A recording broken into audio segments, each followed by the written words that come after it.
너희는 마음에 근심하지 말라. 하나님을 믿으니 또 나를 믿으라. 내 아버지 집에 거할 곳이 많도다. 그렇지 않으면 너희에게 일렀으리라. 내가 너희를 위하여 거처를 예비하러 가노니 가서 너희를 위하여 거처를 예비하면 내가 다시 와서 너희를 내게로 영접하여 나 있는 곳에 너희도 있게 하리라. 내가 어디로 가든지 그 길을 너희가 아느니라. 도마가 이르되 주여 주께서 어디로 가시는지 우리가 알지 못하거늘 그 길을 어찌 알겠사옵나이까. 예수께서 이르시되 내가 곧 길이요 진리요 생명이니 나로 말미암지 않고는 아버지께로 올 자가 없느니라. 아멘. 오늘은 맥주 감사 주일입니다. 우리 맥추절, 구약에서 말하는 맥추절은 77절이라고도 부릅니다. 이 77절이라고 부르는 이유는요, 6월절이 지난 후, 그러니까 7주간 뒤, 그러니까 한 주가 7일인데 그 7일로 이루어진 한 주가 7주가 지난 후에 바로 그 다음날 지키는 절기다. 그래서 77은 49 해가지고 그 다음날 50일째 되는 날을 지키는 절기다. 그래서 77절이라고 부르고 있고요.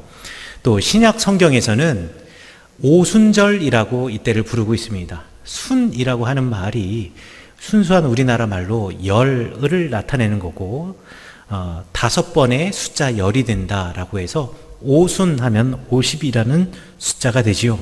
그래서 오순절이라고도 부릅니다. 이 시기는 보리와 밀을 수확하는 시기입니다. 굳이 우리 성경에 나와 있는 77절의 어떤 그 날짜, 정확한 날짜를 달력으로 엄밀히 세면 6월절을 기준으로 50일 뒤니 오늘날의 달력으로 하면 오늘 바로 이 주간보다 한 달 반 전이 77절로 지켜야 되는 주간이긴 하지만 우리나라는 우리나라 기후에서 밀과 보리가 수확하는 시기가 5월 말부터 6월 말까지이기 때문에 우리나라의 기후에 따라서 7월 첫 주를 저희가 맥추 감사주일로 지키고 있습니다. 그런데 이 맥추절의 기후적인 특징을 또 맥추절의 참 의미를 되새기기 위해서는요, 우리가 이 맥추절이 가지고 있는 기후적인 특징을 잘 이해하시면 더 도움이 됩니다. 맥추절, 그러니까 6월절이 지나고 나면 50일 동안 뜨거운 바람이 온 이스라엘을 뒤덮습니다. 우리 이 뜨거운 바람을 함신이라고 부르는데요. 함신이라고 하는 말은 아랍어입니다. 히브리어로 하면 하미쉼이 되는데 이 하미쉼이라는 말이 성경에는 특별하게 이 바람을 지칭하는 용어로 나오지 않기 때문에 전통적으로 불러왔던 함신이라는 아랍어로 이 뜨거운 바람을 부릅니다. 하미쉼 내지는 함신이라는 의미가 가지고 있는 뜻은, 이 말의 뜻은 50이라는 말입니다. 그러니까 50일 동안 뜨거운 바람이 분다라고 해서 함신이라는 이름이 붙여졌습니다. 이렇게 온 이스라엘을 뒤덮으면 지난 겨울에 심어 놓았던 푸르른 밀과 보리가 이 뜨거운 바람에 익게 되지요. 뜨거운 바람이 불게 되면 식물들도 이제 내가 죽겠구나라는 것을 알게 됩니다. 그러면 신기하게도 식물의 DNA에 숨어있는 본성은 내가 죽기 전에 자손을 퍼뜨려야겠다라는 생각이 들어서, 왜 기후가 안 좋은 지역에 소나무에 솔방울이 일찍 터지는 것처럼 이제 밀과 보리가 뜨거운 바람이 불어오기 시작하면은요, 내가 이제 번식을 하기 위해서 열매이자 또 씨앗이 되는 이 밀과 보리의 그 열매로 나달로 모든 영양분을 다 끌어올려 보냅니다. 그러면서 자신의 온몸은 저렇게 누렇게 익을 수밖에 없지요. 그리고 그 나달의 모든 영양소가 가서 그 나달들이 튼실해지면 보시는 것처럼 위에가 더 무겁기 때문에 고개를 숙일 수밖에 없습니다. 이 시기는요, 외부적인 조건은 매우 힘든 시기입니다. 뜨거운 바람이 부니까요. 그러나 내적으로는 밀과 보리가 살기 위해서 곡식 열매로 영양분을 끌어올리고 있게 하는 시기, 그러니까 빳빳하게 고개를 쳐들고 푸릇푸릇 나의 푸르름을 자랑하던 보리와 밀에 알곡이 차면서 익어가며 조금씩 고개를 숙이는 시기가 바로 이 함신이 부는 시기이고, 이 뜨거운 바람 후에 드디어 첫 낫을 대고 하나님께 처음 익은 열매를 봉헌하게 됩니다. 이 시기를 거친 후에야 비로소 보리와 밀이 사람이 먹을 수 있는 곡식으로서의 어떤 가치가 생기는 시기라고 말할 수가 있죠. 이것을 이해하셨다면 이 맥추절의 원래의 의미, 우리의 신앙적인 의미를 이해할 수 있습니다. 맥추절은 농사 달력에 근거한 절기이지만 동시에 영적인 성장을 가르쳐주는 절기이기도 합니다. 성령께서 뜨거운 성령께서, 바람 같은 성령께서 우리를 바꾸시고 성장시키시면서 우리를 어떻게 열매 맺게 하셨는지, 그리고 우리를 어떻게 성숙하게 하셨는지를 기억하며 그 하나님을 고백하는 절기가 바로 이 맥추절 절기입니다. 뜨거운 성령의 바람이 우리를 겸손하게 하셨고, 뜨거운 성령의 바람이 우리를 영적으로 영글게 하셨고, 이 뜨거운 성령의 바람이 우리를 비로소 참 기독교인으로 만들게 하셨던 이 절기. 따라서 이 절기는 성령이 역사하시는 절기이면서 성령을 따라 살아가고 있는가, 우리는 과연 성령이 인도하는 삶을 살아가고 있는가라는 것을 다시 한번 점검하는 절기이기도 합니다. 우리 삼위일체 하나님을 고백하는 우리 기독교인들에게 다시 말하자면, 내가 예수님의 가르침을 따라 살아가고 있는가, 내가 예수님의 길을 걷고 있는가를 점검하는 때가 바로 오늘 맥추 감사 주일이라는 것이죠. 오늘 성경 본문 말씀으로 돌아가 보겠습니다. 오늘 성경 본문 말씀도 이 맥추절 절기를 이해하시면 훨씬 더 잘 이해가 되실 것입니다. 예수님께서 지금 제자들과 함께 있는데요, 제자들과 함께 있지만 그 제자들에게 이제 내가 홀로 한 길 걸어가시겠다라고 말씀하십니다. 요한복음 14장 2절의 문맥을 보아서 예수님께서 가시는 길, 주님께서 가시는 길은 아버지 집으로 가시는 길이고요, 결국 우리 하나님께서, 우리 주님께서, 우리 예수님께서 하나님의 집, 하나님의 나라에 가시겠다라고 말씀하시고, 또 그곳이 우리 주님만의 거처가 아니라, 우리 하나님만의 집이 아니라 결국 제자들, 너희들을 위한 곳이고 너희들도 결국 와야 하는 곳이다 라고 말씀해 주십니다. 그런데 제자들 사이에서 근심이 생기기 시작한 거예요. 왜냐하면 예수님께서 먼저 가시면 제자들도 그 길을 따라갈 수 있는데, 예수님께서 안 계신다면 과연 우리가 그 길이 어딘 줄 알고 따라가겠냐라는 거지요. 여러분들 생각해 보시면 충분히 이해하실 수 있습니다. 지금은 전부 다 내비게이션 사용하고 있지만 예전에는 내비게이션이 없었습니다. 그런데 여러분들 내비게이션이 없던 당시에 길을 어떻게 찾아가셨나요? 지도를 보고 찾아가셨죠. 그리고 지도가 없으면은요, 한국은 너무 표지판이 잘 돼 있어서요, 예를 들어서 철원에서 어느 다른 지역을 간다 손 치더라도 내가 표지판을 보고 대충 저길 가려면 서울 쪽을 향해 가야 돼 라고 해서 서울 지역을 가다 보면 그 지역, 내가 가고자 하는 지역에 이정표가 나타납니다. 그러면 그쪽으로 그 교차로에서 회전을 하면 되는 거예요. 그러니까 그 이정표만 따라가면 되고, 또 이정표가 없는 조금 골목진 곳을 가거나 시골길을 간다 손 치더라도 거점이 되는 건물이 있습니다. 예를 들어서 저 건물이 보이면 저 건물을 보이는 사거리에서 우회전을 해야 돼.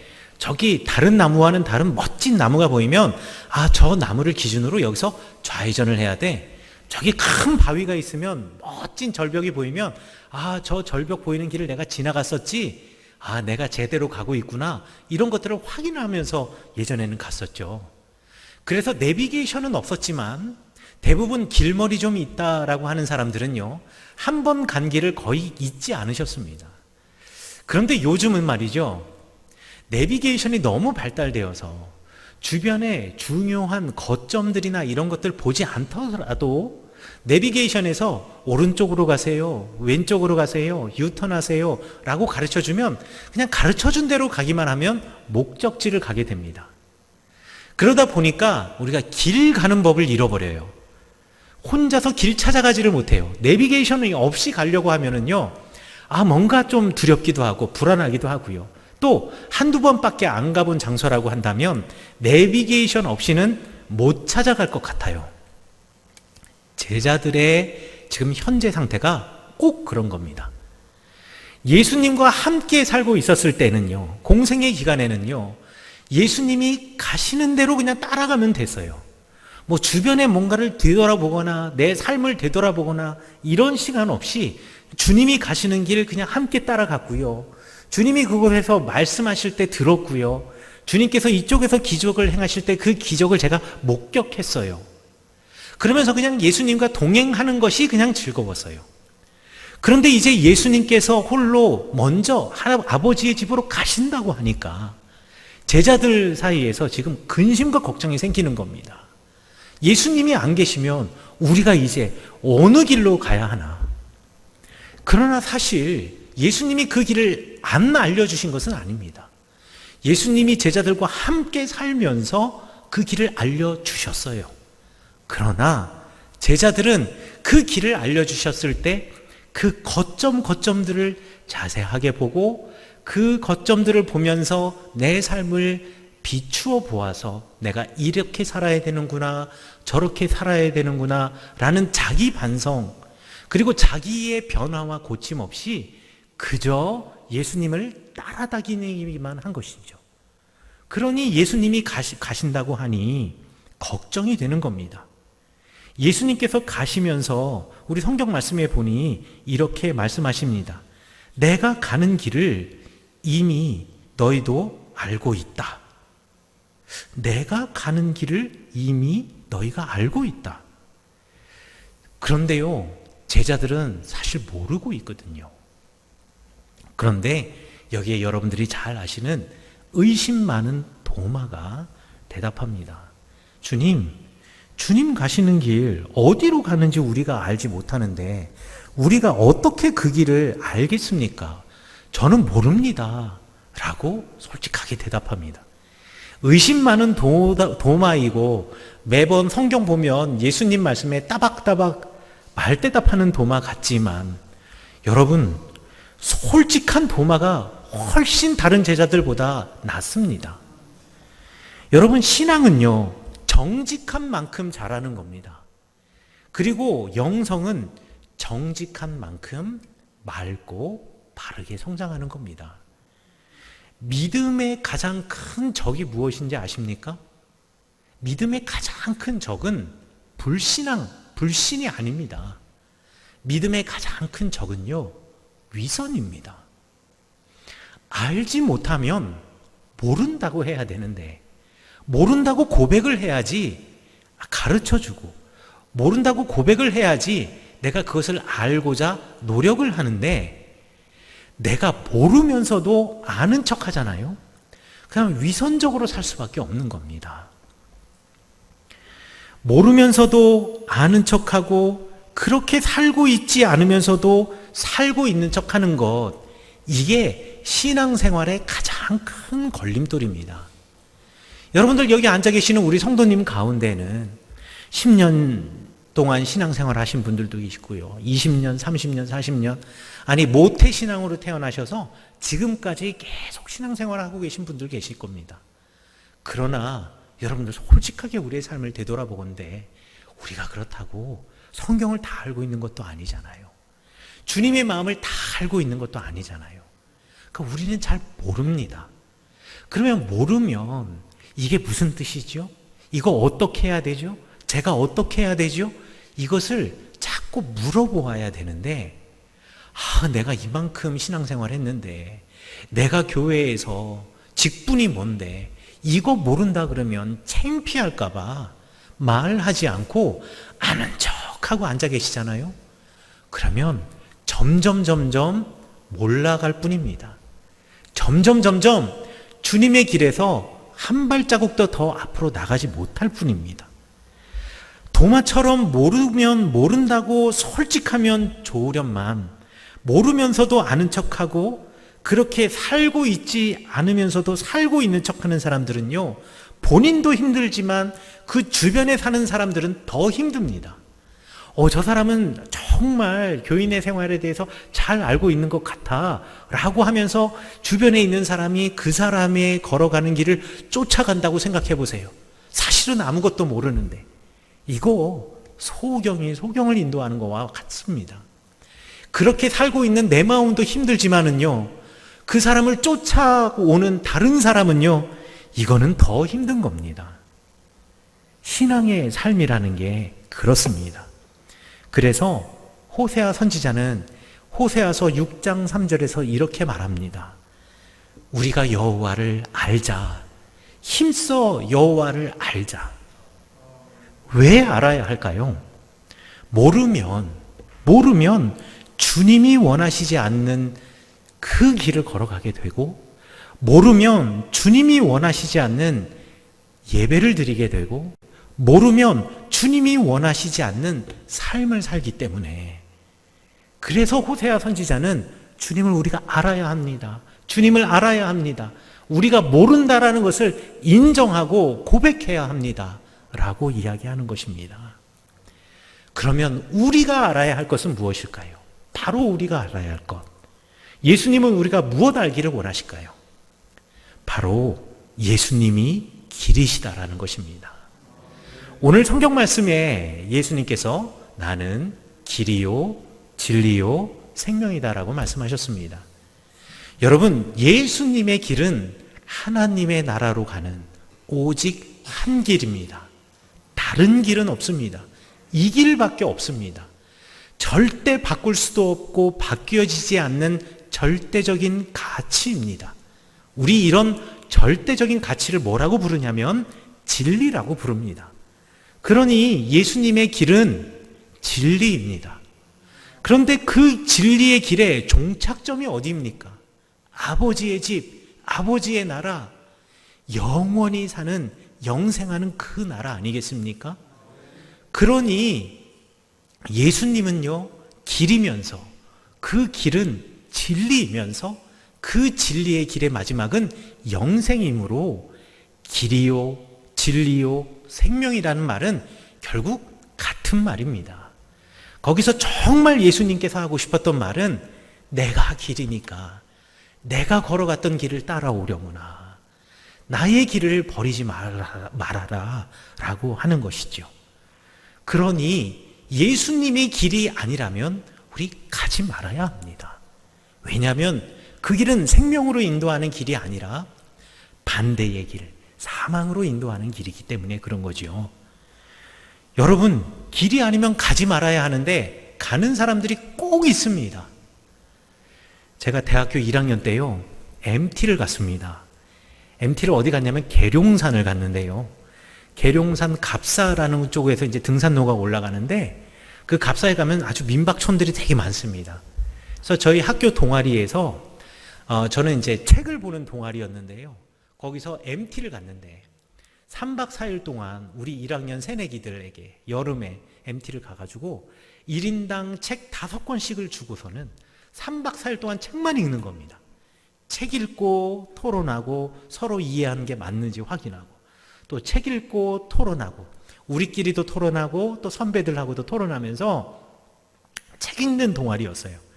그런데 그 좋은 계룡산에 가가지고 그 햇빛 좋은 날에 햇빛은 한 점도 이렇게 쏘이지 못한 채로 계속 집안에서 민박 집안에서 책만 읽고 있으니 이게 얼마나 답답할 노릇입니까?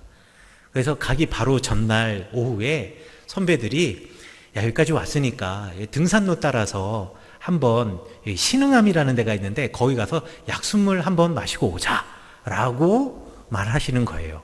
그래서 우리가 좋다고, 저는 또 등산하고 이런 거 좋아해가지고 난 좋다고 해가지고 그 길을 따라 나섰는데요. 계룡산 국립공원 입구에 가니까 관리사무소가 있는데 거기서 입장권을 끊어야 되는데 그때 당시 한 15명 정도 갔는데요. 입장권을 끊어야 되는데 입장료가 부족한 겁니다. 그러니까 분명히 회비도 내고 다 했지만 우리가 규모 없이 사용했던 거죠. 그래서 15명이 입장료를 내고 들어갈 돈이 부족한 겁니다. 근데 그 중에 1년 선배 한 명이 뭐라 그랬냐면, 야, 여기 지금 계룡산 그 국립공원 관리소가 있고, 거기 관리소 그 문을 통해 가지고 이렇게 그 등산로를 가야 되는데, 왼쪽은 큰 산이고 왼쪽은 낮은 산이니, 요 낮은 산 옆으로 돌아서 요 산을 이렇게 쏙 넘어오면 결국 요 등산로랑 만나지 않겠냐. 이러면 우리가 돈이 없어도 갈 수 있다. 그리고 우리가 이득을 볼 수 있다. 라고 해서 이쪽으로 가자라고 하는 겁니다. 그래서 우리가 또 1학년이니까 선배님들이 네, 알았습니다. 해가지고 다 글로 가고, 그래, 만나겠지라고 생각을 했죠. 그래서 그 산 넘어가지고 옆에 골짜기를 따라서 이제 그냥 직진으로 그 산만 넘으면 되는 거 아니겠습니까? 그래서 쭉 직진으로 가는데, 앞에가 절벽인 거예요. 바위인 거예요. 못 가는 겁니다, 직진이. 분명히 우리 머릿속의 내비게이션 상으로는 직진으로 가면 등산로를 만나는데 이 절벽에 더 이상 갈 수가 없는 겁니다. 그래서 어쩔 수 없이 그 절벽이 안내하는 길을 따라 옆으로 돌 수밖에 없었어요. 옆으로 돌아가는데 가도 길이 안 나오는 겁니다. 그 국립공원 그 입구에서 분명히 안내판을 봤거든요. 그 입구에서 표 끊고 신흥암까지 1시간 반이면 걸어갈 수 있어요. 그러면 1시간 반 되면 신흥암이 나와야 되는데, 신흥암이 나오는 것은 고사하고 길이라도 만나야 되는데 3시간이 넘어도 길이 안 나오는 겁니다. 그때부터요, 여학생들은 막 울기 시작하고요, 난리도 아니었습니다. 저는 그래도 남자니까 울 수는 없고, 하지만 마음속으로는 이거 진짜 우리가 제대로 가는 건가, 막 별의별 생각이 다 들더라고요. 그런데 결국은요, 저희가 어떻게 가다 보니까 거기 앞에 헬리콥터 이착륙장이 있는 거예요. 그러니까 계룡산 그 국립공원에서 이렇게 쓰레기 같은 것 이렇게 나오면 수거해서 자루에 넣어서 그걸 갖다 거기다 쌓아놓으면 헬리콥터가 와가지고 그 쓰레기를 수거하기도 하고, 또 문제가 생기면은 구조대가 와서 구조하는 헬리콥터가 앉는 장소인 겁니다. 그래서 거기를 딱 도착하자마자 와, 살았다. 어찌되었든 길이라는 게 여기에는 있겠구나 라고 주변을 돌아보니 오솔길이 있는 겁니다. 그래서 그 오솔길을 따라 내려가니 등산로가 있는 거예요. 그 등산로를 딱 만나자마자 10분 걸어가니 신흥암이 나오더라고요. 그리고 정말 원망의 눈빛으로 약수 한 사발 들이키고 그 다음에 걸어 내려갔는데요, 1시간밖에 안 걸려요. 1시간밖에 안 걸리는 길을 오후 1시에 출발해서요, 돌아와 보니 저녁 6시 반이에요. 그렇게 빙빙 돌아간 겁니다. 왜요? 길이 아닌 데를 갔기 때문에. 길이 아니면 가지를 말아야 하는데, 모르는 길이 아니면 가지를 말아야 하는데, 조금 아껴볼 요량으로, 조금 이득을 볼 요량으로 그 길을 선택하는 겁니다. 또 그 길을 선택할 때는요, 꼭 아는 척하는 사람이 하나씩 있어요. 그래서 일로 가면 된다고. 안 되는데 자기도 모르면서 그냥 자기 생각에 될 것 같으니까 된다고 하면서 그걸 또 끌고 가는 사람이 있어요. 끌고 가는 사람이나 쫓아가는 사람이나 길도 아닌데 쫓아가는 거는요, 다 50보 100보지요. 여러분, 주님의 나라 가는데 빠른 길은 없습니다. 그냥 정도만 있을 뿐입니다. 예수님의 길만 있을 뿐입니다. 여러분, 길이 아니면요, 가지 말아야 합니다. 그리고요, 여러분들도요, 길을 모르시면 인도하시면 안 됩니다. 나도 몰라 라고 말하는 용기, 그게 내가 하나님의 나라로 갈 수 있는 첫 걸음입니다. 여러분, 때로는요, 지도가 잘못되기도 합니다. 그리고 안내판이 잘못되어 있는 경우도 있어요. 안내판이 잘못되어 있는 경우가 얼마나 있겠어. 지도는 다 맞는 거 아니야? 이렇게 생각하실 수 있는데요. 여러분, 와수리에도 지도가 잘못된 데가 있습니다. 안내판이 틀린 데가 있습니다. 여러분은 맨날 사셔서 모르시죠? 제가 새벽 기도 끝나면 가끔씩 등산을 갑니다. 여기 뒤에 깃대봉 가거든요. 그럼 깃대봉 이렇게 올라가는데 제가 이렇게 그 지도를 보니까 등산로 표시들이 있어요. 기대봉은 쭉 올라가면 다시 교회로 오려면 그 올라갔던 길을 다시 내려와야 하더라고요. 근데 등산하는 사람들이 제일 싫어하는 게 갔던 길 다시 내려오는 겁니다. 항상 이렇게 빙 돌기를 원해요. 그래야 재밌거든요. 그래서 제가 지도를 보면서 오늘은 여기를 이렇게 돌고, 오늘은 다음번에 좀 크게 돌고, 그리고 다음번엔 기대봉을 찍고 내려오고, 이렇게 해서 작전을 다 짰습니다. 계획을 다 짰어요. 그런데 가다 보니까 중간에 저 안내판이 있는 거예요. 그런데 여러분 보시다시피 와수 시내 방향이라 써 있죠. 제가 저 이정표를 보고 너무 신기한 겁니다. 왜냐하면 제가 지금 올라가는 산 기슭을 알고 있는데 지금 산 기슭에서 분명히 이쪽에 저희 교회가 있거든요. 그럼 저희 교회가 있는 방향이 와수 시내 방향 아니겠습니까? 저희 교회가 나름대로 와수리의 다운타운에 있는 교회 아니겠습니까? 그런데 정반대 방향으로 와수 시내 방향이라고 써 있는 거예요. 이건 좀 이상하다라고 생각하고 맨 처음에는 그 길을 안 갔습니다. 그런데 이제 다른 길을 다 돌아봤기 때문에 조길만은 제가 안 가봤거든요. 요 기대봉 올라가는 산에서. 그래서 이 길을 한번 가보자. 와수 시내 방향이라고 하는데 어디 시내가 나오는지 보자 라고 해서 그 길을 내려가기로 했습니다. 뭐 나름대로 내려가는 길에 미끄러지지 말라고 밧줄도 있고요, 뭐 계단도 있고 다 있길래 이건 사람 다니는 길이 있는가 보다 하고 내려간 거죠. 좀 내려가다 보니까 허리 높이까지 풀들이 막 자라 있고 모양은 길인데 사람들이 안 다녔던 것 같아요. 하지만 길의 모양이기도 하고 사실 이 기대봉에 사람들이 다니면 얼마나 다니겠습니까? 그래서 사람들이 많이 안 다녔나 보다. 근데 길의 폭을 보니까 이거는 군사도로였나 보다 라고 생각하고 헤치면서 밑으로 내려왔는데 정말 내려오다 보니까 포장도로가 나오더라고요. 그래서 그 표지판이 맞나 보네 하고 포장도로를 딱 내려갔는데 길의 맨 끝이 철조망인 겁니다. 군부대였어요. 여기 군사시설이라고 접근 금지랍니다. 이제 집으로 가려면 어떻게 해야 됩니까? 다시 산 위로 올라와야겠죠. 그런데 시간도 그렇고 다시 또 올라갈 엄두가 나지 않는 거예요. 근데 그 철조망 접근 금지 옆에 또 친절하게 전화번호가 써 있더라고요. 그래서 그 부대 상황실 전화번호에 전화 걸어서 제가 와수리 사는데 등산을 하다가 분명히 내 표지판 보고 내려왔는데 여기로 왔노라고, 저 좀 여기 통과 좀 하면 안 되겠냐고 전화를 했습니다. 근데 너무 친절하게도 우리 간부께서 나오셔서, 상황실에서 근무하던 우리 간부께서 나오셔가지고 문 열어주시고 제 인적사항 적으시고 반대편에 있는 부대 입구까지 저를 데려다 주셨습니다. 저는 군 생활을 의무경찰로 했는데요, 태어나서 처음으로 군부대를 통과해 봤습니다. 그것도 40이 훨씬 넘어서 와수리에 와서 해봤습니다. 거기 문을 나오니까요, 신혼아파트 옆으로 나오더라고요. 그 둥근 어린이집 쪽 2대대를 제가 통과한 겁니다. 여러분, 제가 표지판을 보고 걸었지만, 안내판을 보고 걸었지만 안내판도 잘못될 수 있습니다. 그런데 만약 제가 거기를 저 혼자 오르지 않고 이 기대봉을 자주 오르고 많이 올랐던 길 안내자와 함께 올랐다면 제가 그 길을 갔겠습니까? 안 갔겠습니까? 안 갔을 겁니다.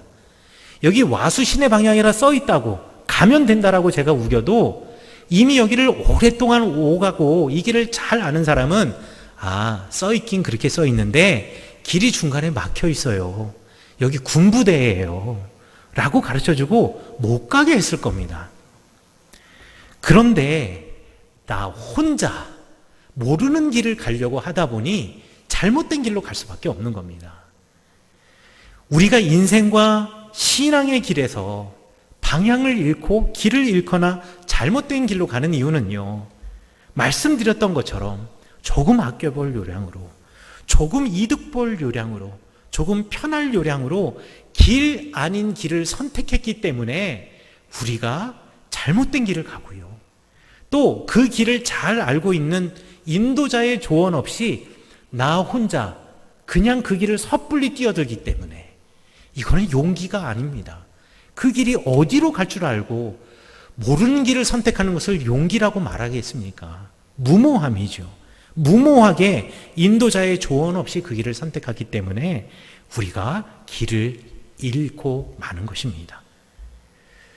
신앙적으로 해석하자면 우리 예수님께서 길이신데 내가 지금 걷고 있는 길, 나의 길, 내가 좋아하는, 내가 선택한 길을 예수님의 길이라고 우리 스스로 착각하고 있는 겁니다.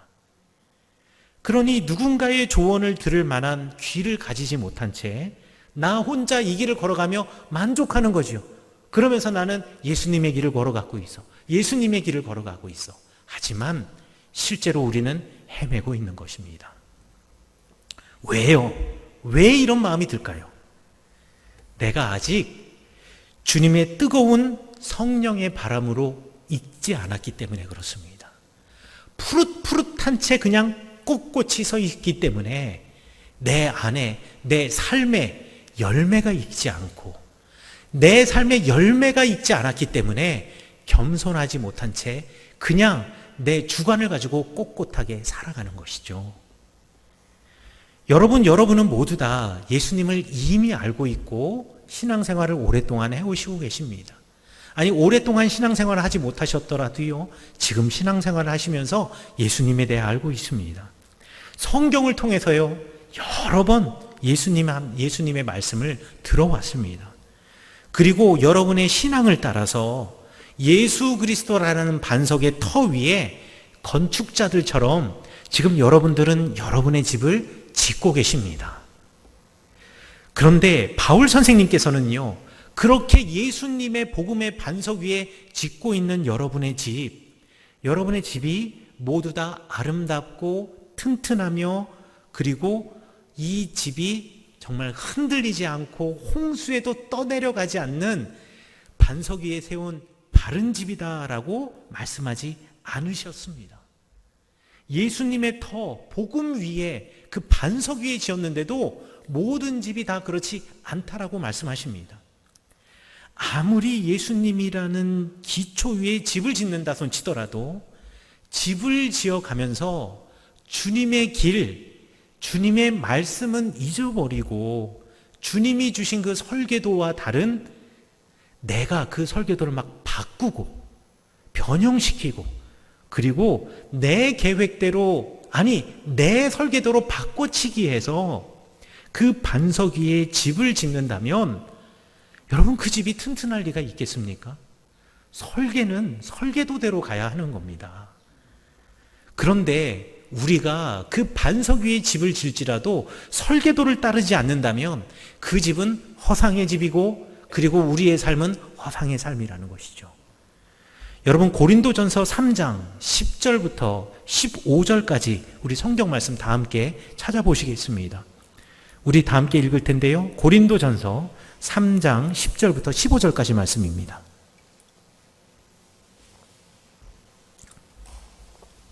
우리 다 함께 읽어보겠습니다. 내게 주신 하나님의 은혜를 따라 내가 지혜로운 건축자와 같이 터를 닦아두매 다른 이가 그 위에 세우나 그러나 각각 어떻게 그 위에 세울까를 조심할지니라. 이 닦아둔 것 외에 능히 다른 터를 닦아둘 자가 없으니 이 터는 곧 예수 그리스도라. 만일 누구든지 금이나 은이나 보석이나 나무나 풀이나 지프로 이 터 위에 세우면 각 사람의 공적이 나타날 터인데 그날이 공적을 밝히리니 이는 불로 나타내고 그 불이 각 사람의 공적이 어떠한 것을 시험할 것임이라. 만일 누구든지 그 위에 세운 공적이 그대로 있으면 상을 받고 누구든지 그 공적이 불타면 해를 받으리니 그러나 자신은 구원을 받되 불 가운데서 받은 것 같으리니라. 아멘. 이것은 심판의 날을 말씀하시면서 동시에 성령님께서 어떤 일을 행하시는가를 우리에게 알려주는 구절입니다. 그리스도라는 터 위에 사람들이 각각 집을 짓습니다. 신앙인들이 집을 짓는 거죠. 그런데 어떤 사람들은 설계도를 따라 금으로 짓기도 하고 은으로 짓기도 하고 벽돌을 쌓아 짓기도 하고요. 보석으로 쌓아 짓기도 하고 뭐 여러 가지로 짓기도 합니다. 그런데 또 어떤 사람은요. 나무로 짓기도 하고요, 풀로 짓기도 하고요, 짚으로 짓기도 해요.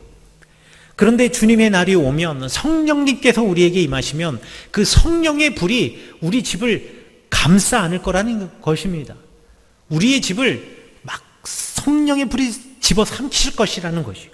그때 주님의 설계도를 따라 금이나 음이나 보석이나 벽돌이나 하여간에 타지 않을 것으로 집을 지은 사람들은 그 집이 그대로 있을 것이지만, 주님께서 가르쳐 주신 설계도, 그 설계도를 따르지 않고 좀 쉽게 지어볼 요량으로 나무로 짓고 풀로 짓고 짚으로 지은 사람들은 그 성령의 불이 임하셨을 때, 판단하시고 심판하실 때에 전부 다 타고 내가 집이라고 만들어 놓은 흔적조차 없이 사라져 있을 것이다 라는 것이 바울 선생님께서 하신 말씀이십니다.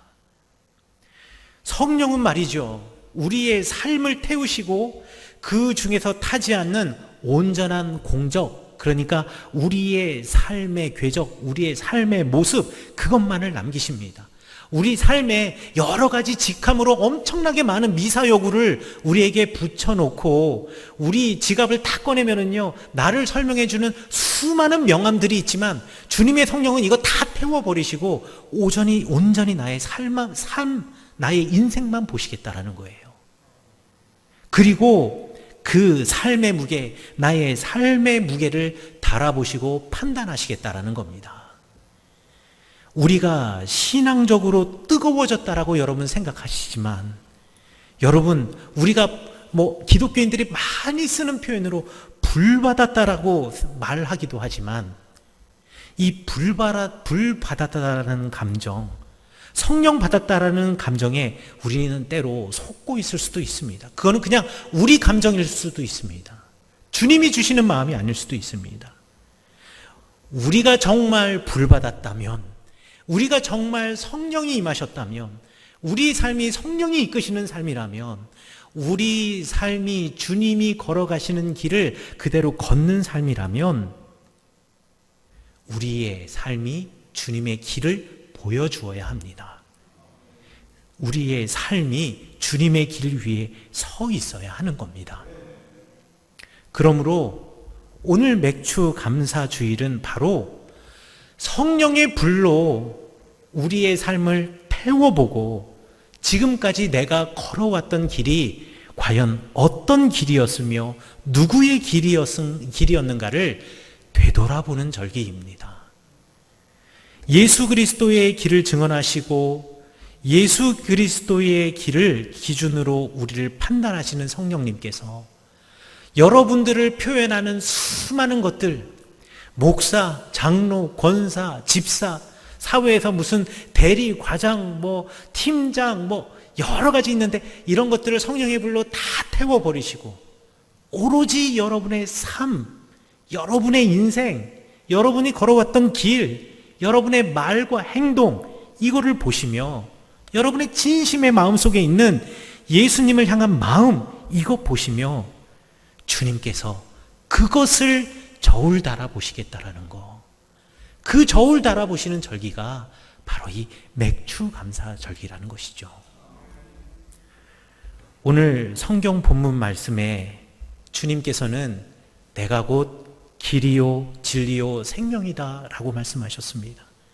그리고 나로 말미암지 않고는, 나를 통하지 않고는 아버지께로 올 자가 없다, 내게로 올 자가 없다, 영생에 이를 수가 없다, 영원한 생명에 이를 수 없다라고 말씀하십니다.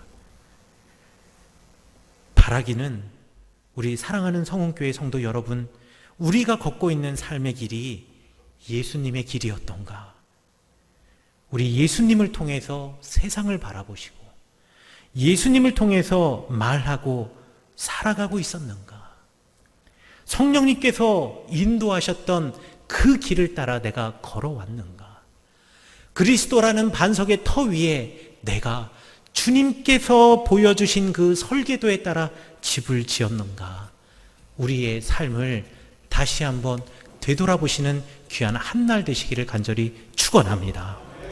말씀을 따라, 성령을 따라 이 세상을 살아가시면서 주님 앞에 겸손하게 주님의 가르침, 주님의 길, 그 주님의 길에 나의 삶, 여러분들의 삶을 내려놓는 우리 성은교회 성도님들 되시기를 간절히 축원합니다. 그리고 주님의 길 안에서 기쁨을 누리시고 주 예수 그리스도로 말미암아서, 그리고 그리스도 예수님의 길을 걸음으로 영원한 생명 얻으시는, 영원한 생명의 길 걸어가시는 우리 성은교회 성도님들 되시기를 간절히 축원합니다.